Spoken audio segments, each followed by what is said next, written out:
प्रिय दर्शकों एवं प्रिय मित्रों तथा मेरे श्रोताओं को सादर अभिवादन, चरण वंदन। जैसा कि पूर्व की वीडियो में आपने कहानी सुनी और कहानी का अभ्यास भी देखा, जो हमने कहानी पूर्ववत में पढ़ी। कहानी का नाम आप सभी जानते ही होंगे कि कहानी कौन सी थी। स्वयं प्रकाश की कहानी, नेताजी का चश्मा।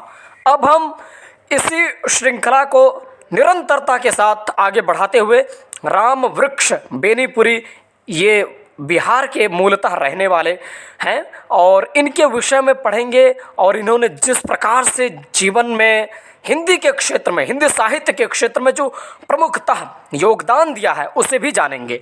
तो मैं प्रारंभ करता हूं। आज इनका ही जीवन परिचय हम देखेंगे और तत्पश्चात एक रचना भी हम आने वाले वीडियो में सुनेंगे और उसको समझने का प्रयास करेंगे। राम वृक्ष बेनीपुरी। राम वृक्ष बेनीपुरी का जन्म बिहार के मुजफ्फरपुर ज़िले के बेनीपुर गांव में सन 1899 में हुआ। माता पिता का निधन बचपन में ही हो जाने के कारण जीवन के आरंभिक वर्ष अभावों, कठिनाइयों और संघर्षों में बीते।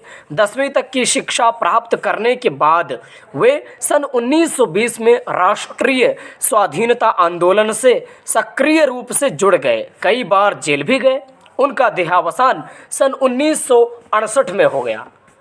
15 वर्ष की अवस्था में बेनीपुरी जी की रचनाएं पत्र पत्रिकाओं में छपने लगी। वे बेहद प्रतिभाशाली पत्रकार थे। उन्होंने अनेक दैनिक, साप्ताहिक एवं मासिक पत्रिकाओं का संपादन भी किया, जिनमें तरुण भारत, किसान मित्र, बालक, युवक, योगी, जनता, जनवाणी और नई धारा उल्लेखनीय है। गद्य की विविध विधाओं में उनके लेखन को व्यापक प्रतिष्ठा मिली। उनका पूरा साहित्य बेनीपुरी रचनावली के 8 खंडों में प्रकाशित है। उनकी रचना यात्रा के महत्वपूर्ण पड़ाव हैं पतितों के देश में उपन्यास, चितता के फूल कहानी, अम्बपाली नाटक, माटी की मूर्तें रेखा चित्र, पैरों में पंख बांधकर यात्रा वृत्तांत है यह, जंजीरें और दीवारें संस्मरण आदि। उनकी रचनाओं में स्वाधीनता की चेतना, मनुष्यता की चिंता और इतिहास की युगानुरूप व्याख्या है।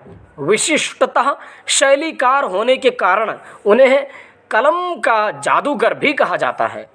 बाल गोविंद भगत रेखाचित्र के माध्यम से लेखक ने एक ऐसे विलक्षण चरित्र का उद्घाटन किया है जो मनुष्यता, लोक संस्कृति और सामूहिक चेतना का प्रतीक है। वेशभूषा या बाह्य अनुष्ठानों से कोई सन्यासी नहीं होता। सन्यास का आधार जीवन के मानवीय सरोकार होते हैं। बाल गोविंद भगत इसी आधार पर लेखक को सन्यासी लगते हैं।